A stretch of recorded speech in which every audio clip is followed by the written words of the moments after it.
Hello and welcome to the first module of Church Management. My name is Chase and I work on the Client Services team here at Subsplash. With Module 1 today, we'll be focusing on importing people into Church Management. That means we'll take a few steps. The first is we will make sure that Church Management is turned on. We'll then prepare and clean data for the import people into Church Management, and finally, navigate contacts and people with your recent import. Turning on Church Management, it's the first step.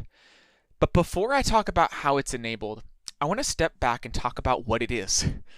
Church Management, it's a powerful feature and perspective on your people that allows you to communicate as well as understand the broader details about a person.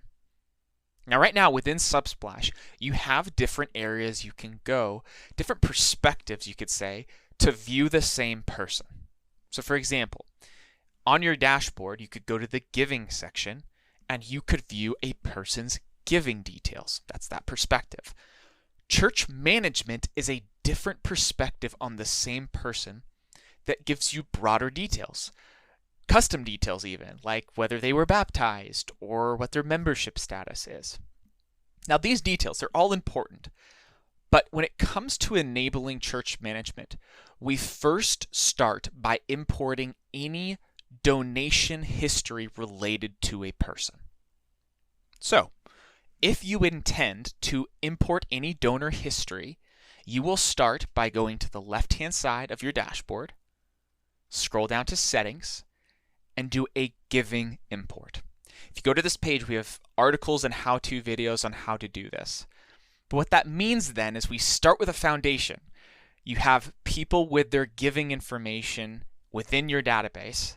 We then turn on Church Management. Once you're done, you just would let an onboarding specialist know or someone at Subsplash. That's then enabled, and then we move to Church Management where we can import the sprinkles, all the rest of the details that we want to add to a person. Now, if you don't intend to do any donor history, that's more than fine. Just let us know so that we can go straight to enabling your Church Management. And ultimately, what that looks like, if we go back out to the main menu, I will turn this on for this page, refresh the page, and we'll see that Church Management is now enabled on the left side underneath Groups Management. Preparing your data for import. That is our next step. At this point, we've turned on Church Management, we've clicked on it, and now we're brought to the home page of your management dashboard. Left-hand side, I'm going to scroll down to People and then Import. Importing into Church Management is one CSV file. So that means that as we're looking to prepare data, our goal is to get all of the data we have, gathering it, cleaning it, and then preparing it to be one CSV file for import. Now, the three steps I mentioned. The first one is gathering. So you're going to need to gather the information, the people, the details about people throughout your system and your organization.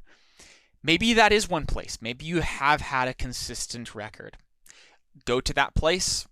If possible, export a CSV file. That's going to be the best way to manipulate and clean your data. Maybe you have multiple systems. Do the same thing. Download them, see what you have. And if you don't have any way, maybe it's been on paper in the past, then get to a software that you're comfortable with. Maybe it's Microsoft Excel, maybe it's Google Sheets, and work within those to create the CSV file of information. Gathering that data. Once you've gathered it, we need to clean it. Got a lot of data, so what do? We got to clean it. So for example, what I have done is I went to Google Sheets and I imported a CSV file of one of my databases. And I know I've talked with my team, I've talked with a few people and just understanding, hey, is this the most accurate and relevant information?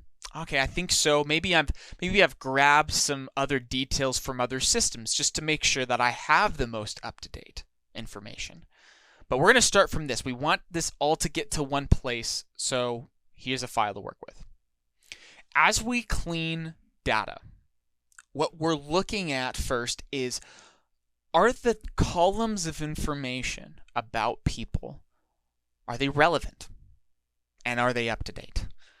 So for example, if I go to the right-hand side, and we're looking at columns, again, these are at the very top, like a first name, an email. If I scroll to the right, let's say I had a column here that was favorite color. Now, as awesome as that point of information is, it's not really relevant anymore. Maybe it was 10 years ago, I don't know. But what I need to decide is if this is really a point of data that I want to bring over to my new database. And as a team, this is the time to do it. Maybe you've had systems of record in the past that haven't served you well, and this is the time to ask those questions to really get what you want into one place. So I may have to make the hard decision and delete my favorite color column. So I'm going to do so, and I'll delete. Other questions to ask is, are there duplicates? Are there other people in the database that we need to clean? So I'll go to the left-hand side. Softwares like Google Sheets, Microsoft Excel, they have duplication detectors. You can use the search bar. You could also organize these rows of information based off of alphabet. So I could scroll down and I can just note that we have got 2 Pete Millers. And as awesome as Pete is, we need only 1. So I can remove Pete, or really what I'll do is just make sure, okay, great, it looks like his address is the same on both, so I'm not needing to worry about that.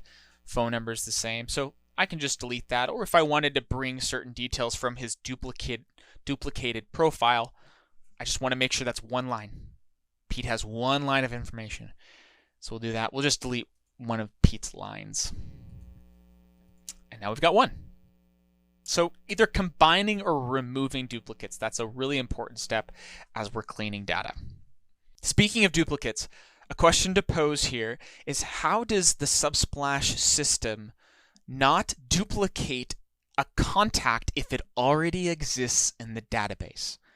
This is an important note because, for example, I may already have Ryan Howard in my database from when I imported his donor history. So how does this work? Well, what our system does when a new contact is imported is it looks to see if the existing contact in Subsplash matches the key identifiers of the person you're importing. Key identifiers. That would be a person's first name, last name, email, phone number, and home address. Those 5 key identifiers. In other words, if I already have Ryan Howard in my database, I'm going to make sure that as I'm importing Ryan, which is going to include everything else about him, like his membership status, his baptism date, I want to make sure that my key identifiers here are the same ones that already exist in Subsplash. And what that allows our system to do is see that this is the same person, and it simply updates the existing contact in Subsplash. Key identifiers: first name, last name, phone number, email, home address. So that's another check. As we're looking at this, I want to make sure that if anybody who's in my database, I have those key identifiers present so that the system just updates that contact. Now that we've cleaned the data, we've got relevant information, we've removed duplicates, this is when we get to prepare the data for the import. Preparing the data. What this really means is that we have the information in front of us, but we need to make sure that it's in a format that is going to be importable to Subsplash. How do we do that?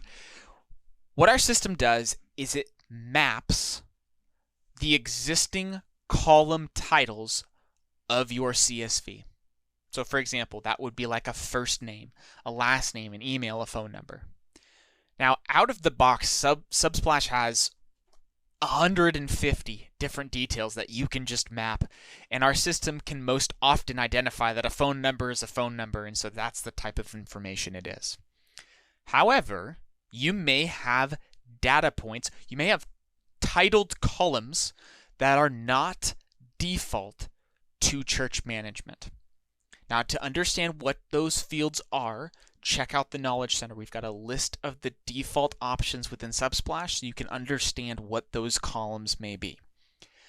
I know in checking out the Knowledge Center and looking at my CSV that if I search to the right here, scroll over, the membership status and the baptized fields within my CSV are not out of the box within Subsplash. So what I get to do is I get to customize my database by creating these custom fields in something called detail sheets. Detail sheets. These are custom details about a person that are not out of the box with Subsplash. So I know I need to create detail sheets for these two categories. To do that, I'm going to go back to management. So we're going to go from this to our management page. We were in people earlier. So under people, if I scroll down, there was the import button, and right above it are detail sheets. Another way of thinking about this, detail sheets come before your import. It's right above. So we'll click on detail sheets. From here, I can create the custom details.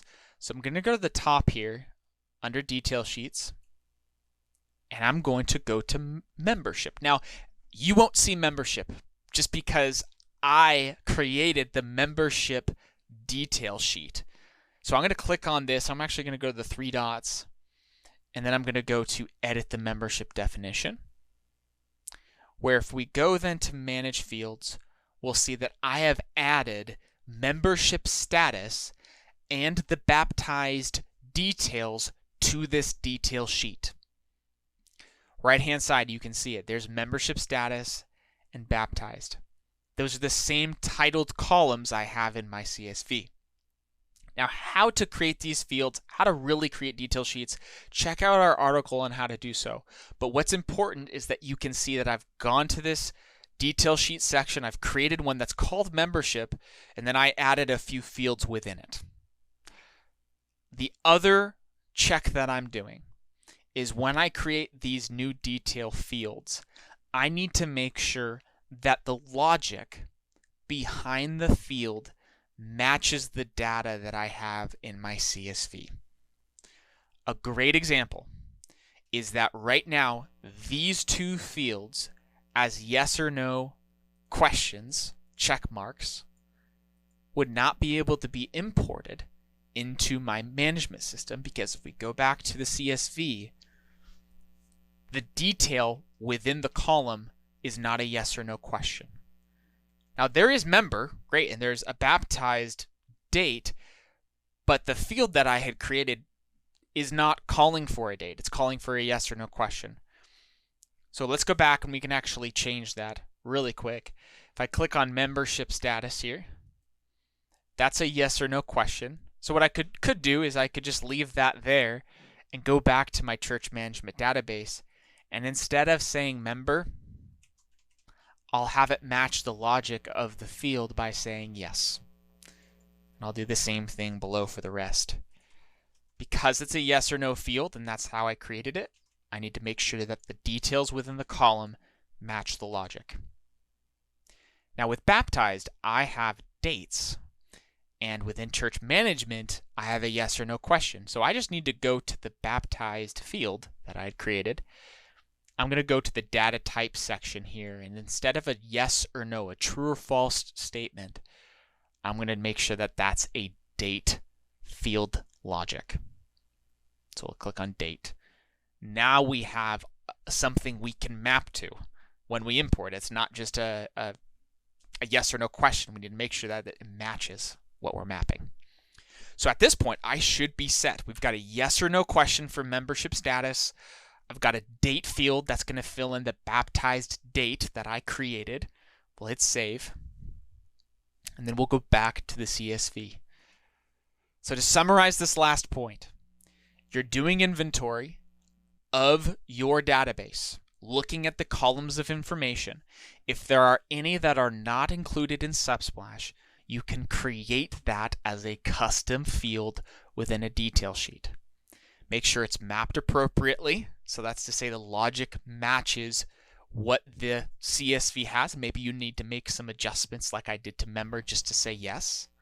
But from there, we should be in a place where we can prepared, we've cleaned, and we've gathered our information to finally get everything in. We can import our one CSV into church management. It's time to import the data. I've gone back to Subsplash Management. I've gone to the left-hand side under People, Import. I'll then choose the file that we had been working in over the last few minutes. And now we're to the import page. So these columns, you'll see that we have columns of information and that they match the CSV column titles that we were just working in. For example, there's first name, there's last name, email, phone number.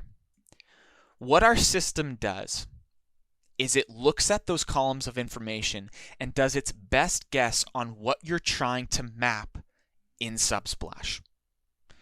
For example, first name, that's our title for the column, and if I scroll down here, I can see that it's mapped to first name within Subsplash. That's great. That's a good sign. And what you'll see within any green column is that it has identified a potential match for the mapping, but it is important that even though you see green columns, that you are still checking that the column is appropriately mapped to what you want it mapped to.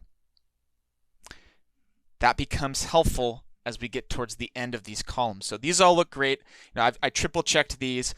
Now we get to a few others. For example, these are gray. Gray means that our system was not able to identify a Subsplash field that this could be matched to. And that's because just these details themselves, these were from my giving/donor import. So as a field, it's not going to be relevant, nor does church management identify any donation related details. So at the bottom, I can just go to skip this column. I'll do the same for the fund area as well. Great. Moving to a few other columns. Here are the two that I had created within the detail sheets. There's membership status, there's baptized. Now this is green. It's a green column, so our system was able to identify a field, but if I look at what it's mapped to, it's not mapped to the membership status detail that I had created. So what I'm going to do is go to the bottom, and instead of this status field, I'll open up my menu to look at all of the mappable details I can take in Subsplash, including, if I scroll down, the customized details that I had made in the detail sheets. So underneath membership, I'm going to make sure this matches membership status. And now it's mapped appropriately. It even sees that it's yes or no questions related to that field. We get to baptized. Not a field our system was able to identify, but if I go to the bottom, select a field to map, I can then scroll down to membership and click on baptized. Even gives me an option for the date format. Groups at the end, I'm going to select the groups field. I believe that's at the bottom. There we go. And now I have green columns across the board. I've appropriately double checked that each column is mapped to a field within Subsplash, and I'm ready to hit the continue button for the import. Congratulations, we have an import. So at this point, I've gone to my contacts section on the top left under people, and I can see the people that we had been working within the CSV file. Once you do an import, it's important to go back to your people and to triple check that what had been imported, the intention, is appropriately in each person. So, for example, let's click on Holly here, and I know she had a membership status. So if I click on Holly, we've got our basic details here like phone number and email, which is great. I'll scroll down under these tabs of information. I'm going to check out the membership detail sheet we had created.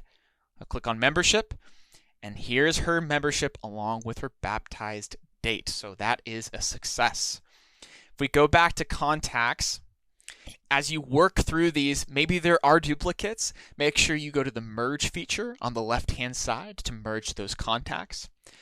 And as you navigate this page, find people, make filters. If you go to the top right, you can search for keywords. So that could be related to a first name, last name, or maybe some specific detail about a person. Or you can do filters.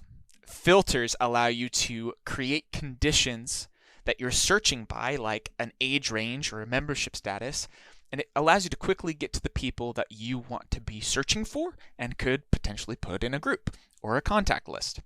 You could save those filters as well so that on a day-to-day basis you're not having to search for the same thing again. It's going to be saved within your system. Well, this concludes Module 1, Importing into Church Management. If you have any questions beyond our video today, check out the Knowledge Center. In fact, several of the steps that we went through today are articles in themselves that have much more detail.